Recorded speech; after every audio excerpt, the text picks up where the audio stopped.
Hello there, and welcome back. Before we get to today's topic, I just wanted to thank everyone who's recently subscribed.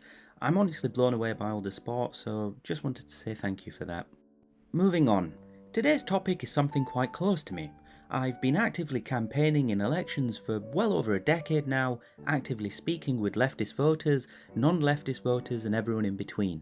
This video is a collection of my experience and of my understanding from going on to study political science, and I hope you all enjoy and learn something from this, and if you disagree, feel free to pop your point into the comments section below, or you're welcome in the Discord server to come and have a chat.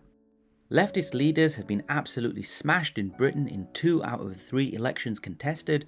Bernie Sanders faltered twice against Hillary Clinton and Joe Biden. In France, Benoit Hamon was hammered, and in Germany, both Schulz's Social Democrats and the left were beaten back. Almost every leftist party across the globe is in retreat. Why does this keep happening? Well, there's the easy answer, which I'm pretty sure a lot of leftists are screaming at the screen right now, and that's one of sabotage from centrists inside parties and a concerted effort by the press to undermine them from outside. And both of those things do happen. But this is the important part. It's not the only reason we lose. The hard face of this is that we lose because we're pretty shit. We're a long way from the founders of our movements who pounded the street and relentlessly believed and campaigned for change. So let's delve into this and work out what can be done to fix this disastrous state of affairs. The first thing we need to address is this: the fact that the left does not understand communication and optics. Politics has 2 separate facets to it. There is the idealistic foundation that the best arguments win the day, and we, as if we are at Pericles' symposium, would debate reasonably and in good faith until the best argument carries the day. The second facet is the more hard-nosed edge, which recognises that politics is also about showmanship. It's about being able to sound like you're right, even when you're not. It's about presentation and being able to dazzle the populace. Image matters. Think about the greatest US presidents, and you'll get names like FDR, Kennedy, and Reagan, won't you? What in concrete terms did JFK actually achieve? In real terms, very little, and yet he always appears on that list. Ronald Reagan did incredible harm to the United States and the global order, and yet he always appears on that list. You can try the same with the United Kingdom. Margaret Thatcher will always be on that list, usually ranked in the top 2, and yet she did incredible harm to Britain. Why? How does this happen? Well, to quote Joe Kennedy, perception is reality. There is a reason why the Trump base didn't care about his lies or the fact he didn't actually have as much money as he said. There is a reason why Boris Johnson's MPs continue to follow him, because despite the lies, the ineptitude, the consistent failing upwards, the perception of him is of a smart, conniving everyman. Perception is reality. Left-wing leaders in our lifetime have forgotten this. It's why Macron was able to outflank the left so decisively, why Boris Johnson hammered Jeremy Corbyn, and why Bernie Sanders was so completely outmanoeuvred. The left needs to understand that we have to play the optics. We cannot simply depend on the rightness of our arguments to win. So a study was conducted in Britain not too long ago that says that most people consider themselves to be politically in the centre. I've seen this trotted out time and time again by centrists as proof for why the left cannot win from the left. Yet, when studies are conducted on political policies, leftist policies are overwhelmingly popular. Even in the 2019 election, when Labour was ostensibly rejected by a huge part of the electorate, their policies remained overwhelmingly popular. Why does this discrepancy exist? Perception is reality. Most people think of these leftist policies as common sense policies, but they don't see leftist leaders as talking common sense. So it's not a case of people being centrist, as centrists believe, and more a case that leftist leaders are not able to make the connection between the popularity of their policies and electoral gains. This is why the right wing continually bangs the drum of far left leader, and deliberately attempts to tar every single left-wing leader, from the softest social democrat to the furthest left communist, with that tag, because electorally, at least for now, to be tarred with left-wing is to lose. It's why we've got to build that perception of being common sense, of being closer to the centre, even when our policies are all exactly as left-wing as they would be if we were loud and proud about being left-wing. By doing that, we expand our potential pool of voters, make it harder to be tarred as left-wing, and we're able to campaign more freely. Our inability to create the perception that we're reasonable, non-extreme parties is strongly linked to our inability to carry elections. A corollary to this is our communication style. There's two different aspects to this. Think of how the Conservatives communicate. Every word is carefully woven as verbs. It is all action, all declarative, all certainty. There is no room for doubt, no equivocation, no hesitancy. Most leftist leaders show all the opposites there. Just look at Jeremy Corbyn's communication style. Everything is couched and nuanced, and it doesn't translate well to the average non-politico. The left laughed at the Tories' power stances at conference a few years back, but that is the idea. It's all posture. How we present matters. How we show matters. So not wearing a proper suit and tie affects us. Not singing the national anthem affects us. It lets the right paint a picture, and it costs us nothing to do those things. Think of how Conservative manifestos are built. The details are where all the crap is buried. The language is designed to be as inoffensive as possible. It's again declarative, but couched in a way that people find it hard to disagree without getting into either really complicated forms of argument or sounding completely out of touch. Left-wing manifestos? Well, all the dirty details right out in bold. There's no attempt to present the policies in a persuasive way, and so we leave our flanks open for easy attacks against us. The Machiavellian in me says that people like the sausage, but not so much how the sausage is made, and it's the same with policies. Now look at how Conservatives structure their campaigns.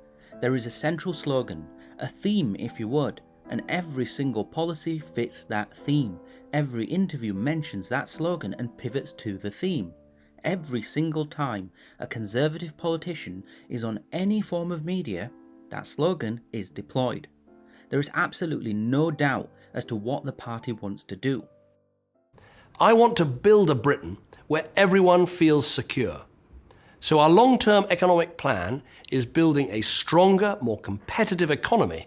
So we put in place a long-term plan to build a stronger economy. So that we have the strong and stable leadership we need to see us through Brexit and beyond. On day one of the new Parliament in December, we will start getting our New Deal through so we get Brexit done in January and put the uncertainty behind us. Outside the Blair years, Labour in the UK have had absolutely no central theme or message that is repeated ad nauseum. Even when the theme was right, the message delivery simply wasn't there and there was no message discipline. The Democrats have had this problem at the non-presidential level, and the French left have all but disintegrated because of these issues. Contrast this to New Labour in the mid-90s and the Clintonite Democrats in the late 80s. Now let me be clear. Now let me be absolutely clear, because I don't want anyone to misconstrue what I'm saying. I'm not talking about their policies. I'm talking about their style, their method, their approach to politics. The Third Way group were aggressive, front-footed, and constantly looking how to create the image that A, they were different from the old left, and B, that they were realistic about government and would deliver what the Conservatives couldn't: a socially progressive government with economic growth. Look at them, the tax-cutting party that gave us the biggest tax rises in peacetime history, the law and order party that doubled crime and gave us a Home Secretary in court more often than the people he's supposed to be locking up. And they were successful. They completely revolutionised political approaches and made inroads into areas where the left had not managed for decades, whilst also losing heartlands because the policies were geared towards middle-class professionals rather than real change for working-class people. What we're interested in is those tactics. It's how they managed to create that perception, and it's something that the left can adopt without sacrificing the integrity of our policies. I always say we have to learn from every defeat and must always look to improve. We can't sit on our laurels or expect to just win. We have to make it happen. Ironically, it's what David Cameron did. upon becoming Conservative leader in 2005. There was much ridicule of his approach, and yet, in 2010, the Conservative Party made inroads into areas they had had no success in for nearly 20 years. Now let's talk about patriotism, or as it has been called of late in the UK, flag shagging. The left have absolutely disavowed any form of patriotism, following the adage, patriotism is the last refuge of the scoundrel, which is a serious problem. Now, I'm not saying that you need to crack out the flags and start singing Rule Britannia or La Marseillaise and start wearing Union Jack stamp suits. What the left need to do is reclaim and then redefine patriotism. It is patriotic to reject the history of imperialism, and it is patriotic to want your country to do better.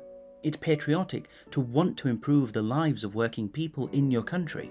It's patriotic to not want your country embroiled in needless, endless wars. It's patriotic to want good schools and to make sure kids don't go hungry and homeless. There's a difference between patriotism and jingoistic nationalism, and we can use that. We can definitely use that, and we can build a platform from that. And crucially, we can avoid being tagged as country-hating leftists. A failure to adhere to national rituals about honouring the country when not in power is frankly a silly own goal that continually contributes towards that perception of leftist hates country, narrative that builds and builds and is then used against us constantly. These are simple things that cost us over and over and over again. The left are also very, very bad at strategic thought. As a kid, playing strategy games, one of the first things I learned is that you can't defend everything. You have to pick your battles.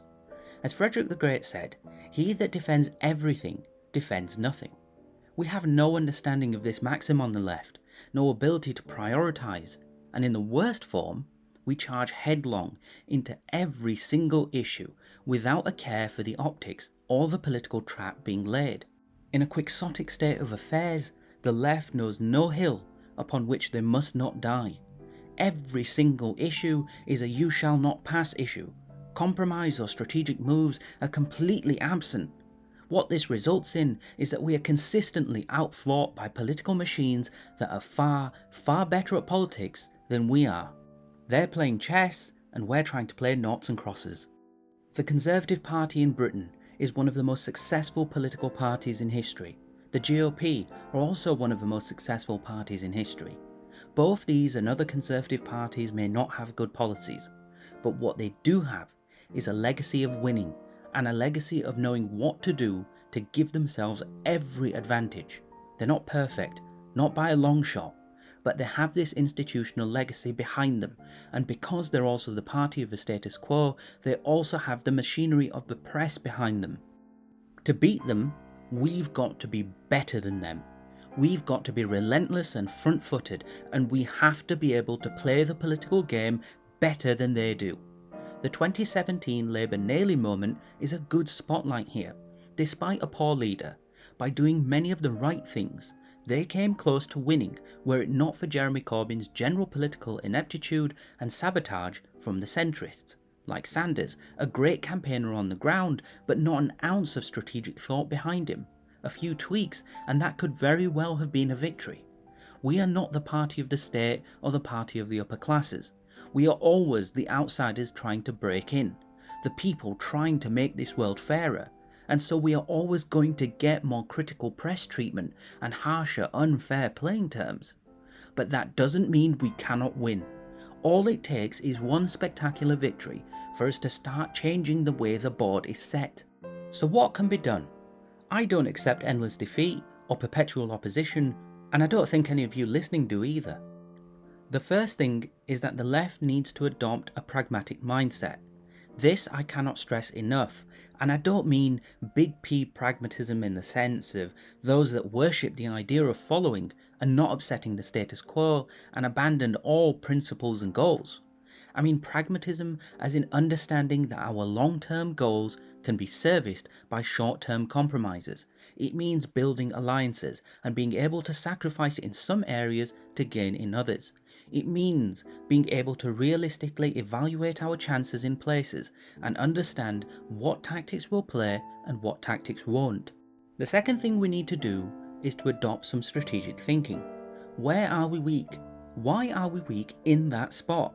How can we neutralise those weaknesses? This isn't some abstract philosophical rubbish.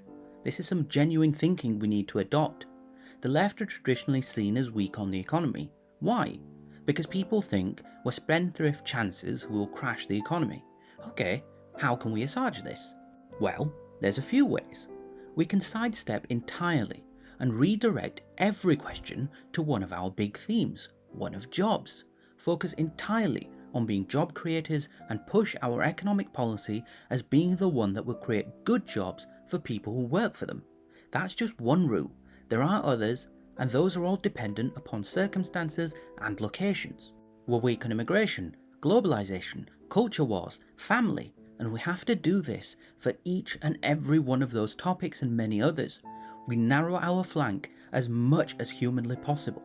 Once we've done that, we then need to think about where our opponents are weak, why are they weak, and how can we cause maximum damage. This isn't about taking the high road like Jeremy Corbyn tried to do when he refused to attack Boris Johnson on his lack of honesty or his affairs. This is about getting down and dirty and doing everything we can to win. Just look at the Tories' moves over the past year on non-COVID related issues. Almost every single issue they've pushed has been calculated to cause maximum damage to the opposition and continually divide them. They are playing for keeps. We need to stop playing like it's a friendly tournament. The third thing we need to seriously look at is how can we best package what we're doing to reach the maximum amount of sympathetic people.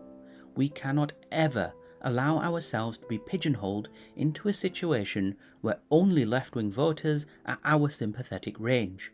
We have to continually try and pull people left, even if this means campaigning from the centre whilst keeping our left-wing policies. We have to be agile and adapt to our shifting circumstances.